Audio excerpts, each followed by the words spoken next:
ალბათ ბევრმა თქვენგანმა შენიშნა, რომ კაფე რესტორნებში სტუმრობა უფრო ძვირი სიამოვნება გახდა. ამას ოფიციალური სტატისტიკაც ადასტურებს საქსტატის მონაცემებით. 2026 წლის მარტში რესტორანში სადილის საშუალო ფასი წლიურად 6.6%-ით გაიზარდა. გაძვირებულია ტრადიციული კერძებიც, მაგალითად ხაჭაპური კაფეში 8.5%-ით, ხოლო ხინკალი 3.6%-ით უფრო ძვირი ღირს ვიდრე შარშანი. 9.9%-იანი მატებაა ბარებში ლუდის ფასებზეც. მოკლედ, რა დგას კაფე რესტორნებში გაზრდილი ფასების მიღმა, ეს არის მხოლოდ სურსათის ინფლაცია თუ ლოგისტიკის, კომუნალურებისა და კადრების დეფიციტით გამოწვეული ჯაჭვური რეაქცია ამ ურთულეს ბიზნეს პროცესებზე სასაუბრო სტუდიაში. მოვიწვიეთ ადამიანი, რომელმაც ზუსტად იცის, რა ხდება სარესტორნო სამზარეულოსა და ბიუჯეტირების მიღმა. ჩვენი სტუმარია სტუმარ მასპინძლობის სფეროში 14 წლიანი გამოცდილების მქონე პროფესიონალი რესტორატორი ნინა ბენაშვილი, რომელიც განათლებით არის ფინანსისტი და ზუსტად იცის სარესტორნო ბიზნესში, ასე ვთქვათ, როგორ მუშაობს მათ შორის რიცხვები და აი ამ დაგროვილ გამოცდილებას, რომელიც მოიცავს მათ შორის მსხვილი პროექტების მართვას და ისეთების, როგორიცაა იგივე გასტრონომი თუ თაკარა და არა მხოლოდ დღეს ის აი ამ გამოცდილებით გამაგრებული ზურგით გაგვიზიარებს საქმიან ამბებს რესტორატორი ნინა ბენაშვილი. გვერდდება, როგორც გითხარით, საქმიანი ამბებით პირდაპირ ეთერში. ნინა, მადლობა ძალიან დიდი თქვენი დროისთვის, სტუმრობისთვის და მინდა რომ ჩვენი გადაცემაც გავხსნათ იმ თემით, რომელიც დღეს ალბათ ბიზნესის მიღმა რიგით მოქალაქეებსაც ძალიან აწუხებთ. ეს არის გაზრდილი ფასები. ხო, მიუხედავად იმისა, რომ ინფლაცია 0.3%-ული პუნქტით იკლო და 4.5%-ია, თუმცა ესეც გასათვალისწინებელია, რომ ალბათ, ასე ვთქვათ, ეს საწვავის გაძვირება არასახულა ჯერჯერობით და ვნახოთ უკვე აპრილში რა მონაცემები დაიდება, თუმცა ფაქტი ის არის, რომ ინფლაციის მიღმა წლიურ ჭრილში გაზრდილი არის, ყოველ შემთხვევაში მარტის მონაცემები ასეთია სარესტორნო ბიზნესში. მენიუს ფასები. რა დგას ამ ყველაფრის მიღმა ნინა და ზოგადად როცა ვუყურებთ გაძვირებულ მენიუს და ასე ვთქვათ, ეს ყველაფერი თითოეულ პროდუქტზე ნათლად იკითხება. როგორც მომხმარებელმა რა უნდა გავითვალისწინოთ, რა დგას და რა აძვირებს რეალურად რესტორანში მენიუს? რა კომპონენტების ერთობლიობა? მოგესალმებით, მივესალმებით თქვენს მაყურებელს, მადლობას გიხდით მოწვევისთვის. იცით, სარესტორნო და სასტუმრო სექტორში ზოგადად ფასის ცვლილებას ერთი ფაქტორი არ განაპირობებს და ეს ლოგიკური არის იქიდან გამომდინარე, რომ როდესაც სარესტორნო ან სასტუმრო სექტორი დამოკიდებულია პროდუქტებზე, რომლებიც ძირითად შემთხვევაში არის იმპორტირებული, სხვა საოპერაციო ხარჯები, რაშიც შედის იჯარა, ლოჯისტიკური ხარჯი, სამეურნეო ხარჯი და პლუს ამას ანაზღაურება, მაღალკვალიფიციური კადრების ანაზღაურება, რაც საკმაოდ დიდი სიამოვნებაა დღეს ბაზარზე. იქიდან გამომდინარე, რომ კადრი არ არსებობს, ფაქტიურად ძალიან ცოტა. ეს ყველაფერი განაპირობებს ფასის ცვალებადობას და ბიზნეს სექტორს უკვე სხვა გზა აღარ რჩება, რომ უნდა დააკორექტიროს მენიუში ფასები. და პლუს ემატება ამას, არ ვიცი, იგივე კომუნალურების გაზრდილი. კი, ყველაფერი იჯარაც იმატებს, ამ შემთხვევაში კომუნალური ხარჯი, სხვა პატარა. მაგრამ ახლა 6%-ით გაუძვირდა ბიზნეს ელექტროენერგია მომხმარებელს 5-ით და ზოგადად ეს ყველაფერი ჯაჭურად. დიახ, ჯაჭურად არის მიბმული და ამიტომ ვამბობთ ხოლმე, რომ ლოგიკურია ფასის ცვალებადობა, მაგრამ მთავარი არის ის, რომ ანუ ბიზნესი ამ ფასს როგორ დააბალანსებს, იმიტომ რომ მომხმარებლის მყიდველუნარიანობა ძალიან მნიშვნელოვანია ჩვენ სექტორში.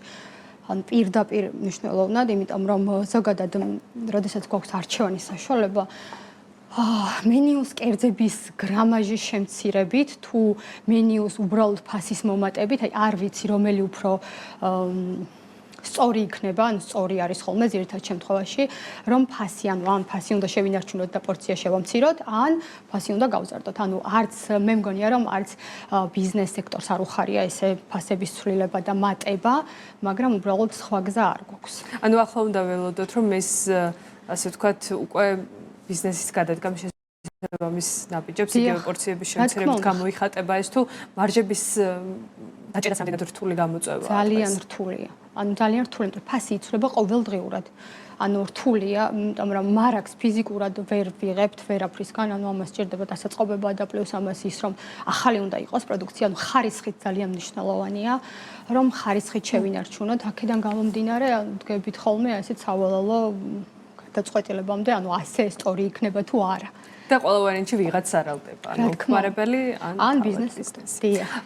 რატომ ვერ შედგა სარესტორანო ბიზნესი, როგორც მდგრადი ბიზნესი საქართველოში? რა გამოწვევები გვაფერხებს, რომ განვითარდეთ და მივახციოთ იმ ნიშნულს, როცა უკვე აღარ იქნება, რაღაცა ვინ გადარჩეს ამ პოზიციით აღარ იქნება. იცით რა, იქიდან გამომდინარე, ბაზარზე არის ძალიან ბევრი რესტორანი, სასტუმრო, აქედან გამომდინარე და პლუს ამას ემატება, რომ ყველგან, რა თქმა უნდა, მხოლოდ ერთ რომელიმე ობიექტზე ან რომელიმე სასტუმროში არ ხდება ფასის მატება. ანუ მომხმარებელს უკვე ნაბიჯს გავს, იცით როგორ გააკეთოს სწორი არჩევანი, იმიტომ რომ ფასის ცვალებადობასთან ერთად ძალიან მნიშვნელოვანია, ანუ ჩვენ რას ვთავაზობთ. ფასს კი ვცვლით, მაგრამ რას ვთავაზობთ რეალურად ჩვენთან მოსულ სტუმარს. ანუ გემრიელ კერძთან ერთად აუცილებელია კარგი სერვისი და ემოცია, რომ ხვალ ის მოგეხსენებათ თბილისში ძირითადად დამოკიდებული ვართ სტუმრებზე, რომლებიც ჩვენთან ხშირად მოდიან. აქედან გამომდინარე, აი ამ ყველაფრით ვცდილობთ, რომ ეს სტუმრები არ ვიცი, ვცადოთ, რომ ხშირად იარონ და ანუ ამ კონკურენციასაც გავუძლოთ, რაც არის ბაზარი. კონკურენციას როგორ უნდა გავუძლოთ? იმიტომ რომ იხსნება, აი არ ვიცი, თუნდაც ქართული ტრადიციული სამზარეულო რომ აიღოთ, იმდენად აი ცად ყველა კუთხე კუნჭულში სხვადასხვა ვერსია, სხვადასხვა ვარიანტი დაგხვდებათ. მისი აი არ ვიცი, როგორ უნდა დაიჭიროს აი ამ კონკურენტულ ცოტა ქაოტურ გარემოშიც თავისი ნიშა ბიზნესმა. რა უნდა გაითვალისწინოს? ამ შემთხვევაში მე ვფიქრობ, რომ თუ ქართულს ეხება, ქართული უნდა იყოს ქართული და ჩვენთვის არის ძალიან წმინდა ეს, ანუ არ შეიძლება გალამაზებული და გაპარანჭული ქართული კერძები მივართვათ განსაკუთრებით ტურისტებს. იმიტომ რომ ისინი ჩვენთან როდესაც ჩამოდიან, მათ აინტერესებს ჩვენი ტრადიციული კერძების დაგემოვნება. შესაბამისად, აუცილებელია რომ ეს იყოს სუფთა ქართული და ძალიან სასიამოვნოა, როდესაც ტურისტს ვთავაზობ, ვაჩვენებთ ამ ყველაფერს როგორ ვაკეთებთ. მათთვის ეს ბევრად საინტერესოა. რაც შეეხება ქართველ სტუმრებს, ვინც ჩვენთან ხშირად დადიან, ამ შემთხვევაშიც მგონია, რომ გემო არის ძალიან მნიშვნელოვანი, იმიტომ რომ ჩვენი რეცეპტორები ყველაფერს გრძნობს, თან განსაკუთრებით ყოველდღე ერთ და იგივე ადგილს სტუმრობთ, როგორც კი გემო იცვლება, მაშინ გრძნობს სტუმარი და მგონია, რომ გემო და სერვისი უნდა ესე სტაბილურად, კარგად ვმართოთ. დღეს სად უფრო რომელ მიმართულებაში უფრო ხელსაყრელია პოზიციონირება იგივე რაღაც თანამედროვე თუნდაც ევროპული ტიპის ფიუჟენში თუ ტრადიციულ ქართულ მიმართულებაში, როცა საუბარია რესტორნის გახსნაზე და იგივე ბიზნესი, რომელიც პირველ ნაბიჯებს დგავს ამ მიმართულებით. ქართული კონცეფცია. უფრო მუშაობს? დიახ, რა თქმა უნდა. ანუ როგორც ტურისტებისთვის, ისე ჩვენი ადგილობრივი მოსახლეობისთვის. ალბათ იცით სასტუმრო სექტორს, ანუ სასტუმროში, სასტუმრო როდესაც ხსნის გარე რესტორნებს, სადაც შეუძლიათ ყველა გარე არა სასტუმროს მობინადრებს, არამედ გარე შეპირებსაც შესვლა და სტუმრობა. ამ შემთხვევაში მათთვის უფრო გამართლებულია ეს ევროპული ხაზი, აზიური ხაზი, იმიტომ რომ მაინც იტვირთება, ანუ გარე რესტორნები, რასაც ჩვენ ხსნით, თვით გადარჩენაზე იწყება, მერე უკვე ფიქრი როგორ გადარჩნენ. ნინა, მოდი ცოტა შედარებითი ანალიზით მინდა რომ გავაკეთოთ გამომდინარე იქიდან რომ ქვეყნის ფარგლებს მიღმაც გაქვთ საკმაოდ მსუყე გამოცდილება მუშაობის როგორც ევროპული ისე აზიური მიმართულებით სარესტორნო ბიზნესში, ხო? როგორ განსხვავდება ჩვენი მათგან და რა არის ის სტანდარტები, მიდგომები სერვისის ნაწილში მათ შორის, რაც კარგი იქნება რომ ჩვენც დავნერგოთ და გადმოვიტანოთ და ჯერჯერობით ვერ ხდება. კი ბატონო.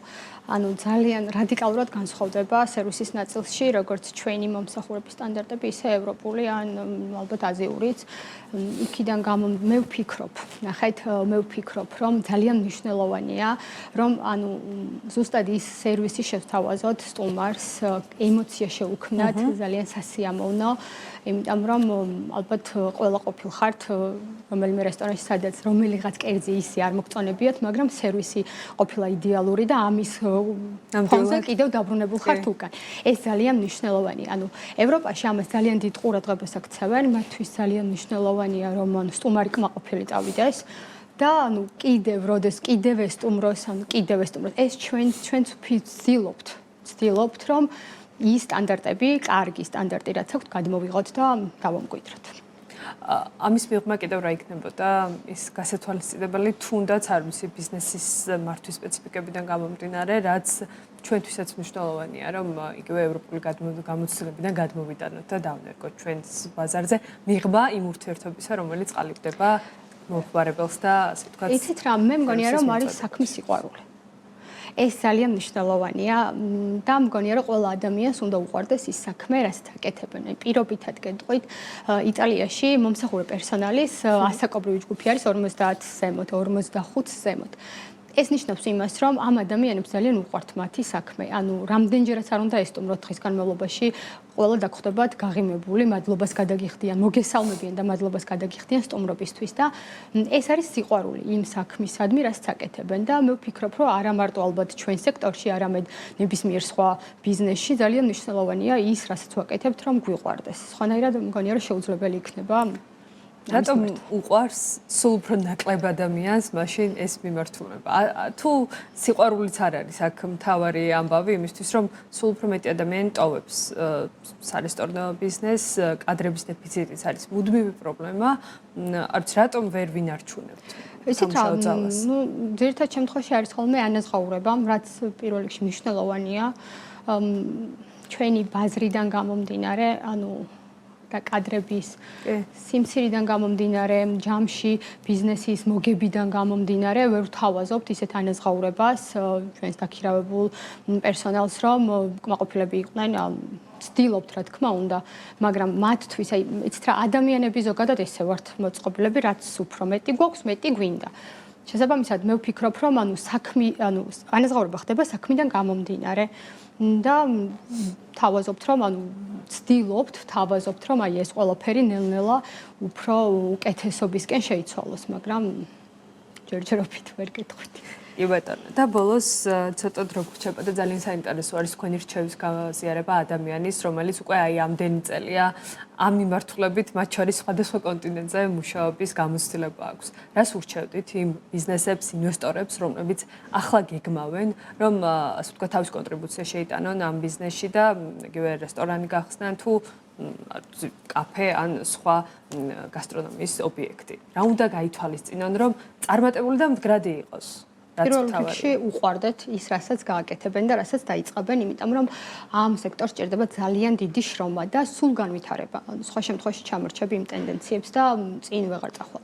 ანუ ჭირდება ბევრი შრომა და ამასთან ერთად აუცილებელია და დღესაც მგონია, რომ ნებისმიერ ბიზნესი, რომელიც დაიწყება ან რომელიც არსებობს, მათთვის მნიშვნელოვანია, რომ და წარმატება ის არის, რომ გადარჩნენ, სწორად შესთავაზონ სტუმრებს, ანუ ნებისმიერი კერძი იქნება ეს მომსახურების სტანდარტი, ის ემოცია, რასაც აჩუქებენ, სხვა შემთხვევაში ხო, არის ხოლმე პრეცედენტები, რამდენიმე თვე გახსნიდან ძალიან კარგად მუშაობს ობიექტი და ძალიან სამწუხაროა, მგონია, რომ ხო, ანუ ასეთი, ანუ იცით რა, ცოდნაც არის, ძირითადად ანუ ბიზნესი იწყებს ისეთი კატეგორია, რომელსაც არანაირი განათლება არ აქვს ამ სფეროში. ეს ძალიან რთულია. ანუ მოითხოვს დღე და ღამეს სამსახურში ყოფნას, მოითხოვს ძალიან დიდ ენერგიას და შესაბამისად უნდა გიღირდეს ეს ყველაფერი. აქედან გამომდინარე, ვფიქრობ, რომ ყოველთვის ჭირდებათ ადამიანი, ვისაც ესმის ეს სფერო. და ბოლოს აი სტატუს კვოს როგორ შევაფასებდით? მოკლედ, დღეს სად არის საქართველოს სარესტორნო ბიზნესი? ამდენად წინ წავედით და რა? იცით რა, წინ ვერ ვიტყვი რომ არ წავედით წინ და არ ვცდილობთ რომ წავიდეთ. აი ეს სტუმართ მასპინძლობაც აი ესეთი სიტყვა და ჩვენიდან ან ძალიან ისე მოდის, მაგრამ ვცდილობთ, ან თავარი არის ის რომ ვცდილობთ და მაქსიმალურ ენერგიას ვდებთ ამის გამოსწორებისთვის, რომ ანუ არ ყავდეს არც ერთი უკმაყოფილო სტუმარი და არ გქონდეს ცუდი ფიდბექები და რევიუები. და მომხმარებელშიც გაიზარდა, რომ სადღაც რაღაც არ მოგწონს.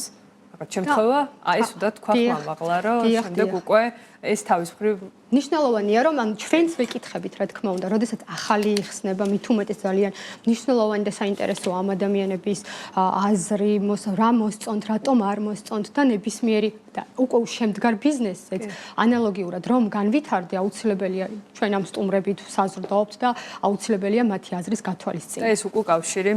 დიახ. ძალიან დიდი მადლობა. წარმატება ნინა თქვენს მიმართულებაში და მზადვართ რომ თქვენი ყველა საქმიანი ამბავი სიახლე რომელიც საგროვდება პირად პორტფელში გაუზიაროთ ჩვენ საქმიან მაყურებელს თქვენთან ერთად. წარმატება. მადლობა ძალიან საინტერესო ანალიზისთვის, აქცენტებისთვის ნინა ბენაშვილს, რესტორატორს უსმედით თქვენ ახლა პირდაპირ ეთერში.